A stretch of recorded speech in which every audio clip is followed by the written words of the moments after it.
আমি কোনদিন ভাই থেকে ছাড় হব না। এটাই জামাতে ইসলামী, এটাই জামাতে ইসলামীর নেতৃত্ব। সুতরাং সকল ন্যারেটিভকে ভেঙে আমরা আগামীতে দেশকে বিনির্মাণের জন্য এগিয়ে যাব ইনশাআল্লাহ। প্রিয় এলাকাবাসী, আপনারা বিভিন্ন সময় জামাত ইসলামীকে পরীক্ষায় অ্যাপিয়ার হতে না দিয়েই ফলাফল ঘোষণা করেছেন।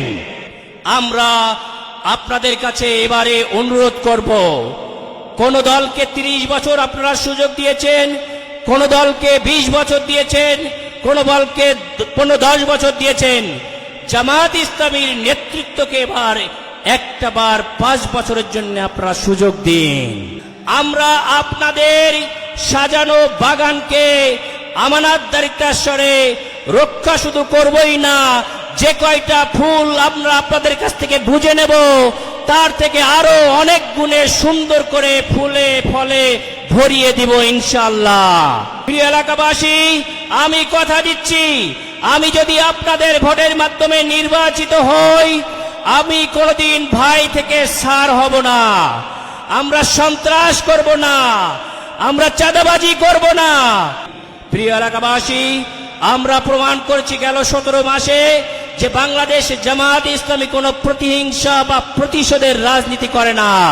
বাংলাদেশে জামাত ইসলামের উপর যে অত্যাচার হয়েছে, বাড়িতে তারা থাকতে পারে নাই, শহীদ হয়েছে, জেল খেটেছে, জামাত ইসলামী কারো ঘর বাড়ি দখল করতে যায় নাই, কোনো পরিবারের দখল করতে যায় নাই। বাংলাদেশ জামাত ইসলামী এদেশে একটি সৌহার্দ্য সম্প্রীতির রাজনীতি গঠন করতে চায়।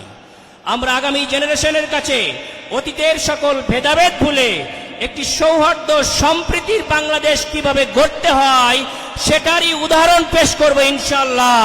একজন চিকিৎসক হিসেবে যেভাবে মানুষের রোগ নির্ণয় করে, ডায়াগনোসিস করে, ট্রিটমেন্ট করে একটি রোগীকে আমি সুস্থ করে তুলেছি, বাংলাদেশে নতুন একটি টেকনোলজি আমদানি করেছি এবং সেটাকে প্রতিষ্ঠিত করেছি। আগামীতে এই অসুস্থ সমাজকে চিকিৎসা দিয়ে অসুস্থ সমাজের সকল দুর্ভোগ মহামারী দূর করে আপনাদের কাছে বাংলাদেশের মধ্যে একটি মডেল আসন হিসাবে তুলে ধরবো ইনশাআল্লাহ।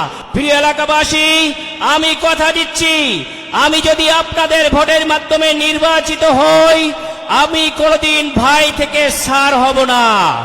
আমরা সন্ত্রাস করব না, আমরা চাঁদাবাজি করব না, আমরা কোনো বৈদ্যুতিক খাম্বার দিকে চোখ তুলে তাকাবো না, আমরা কোনো পার্সেন্টেজের ব্যবসা করব না, আমরা কোনো বাতাস ভবন করব না।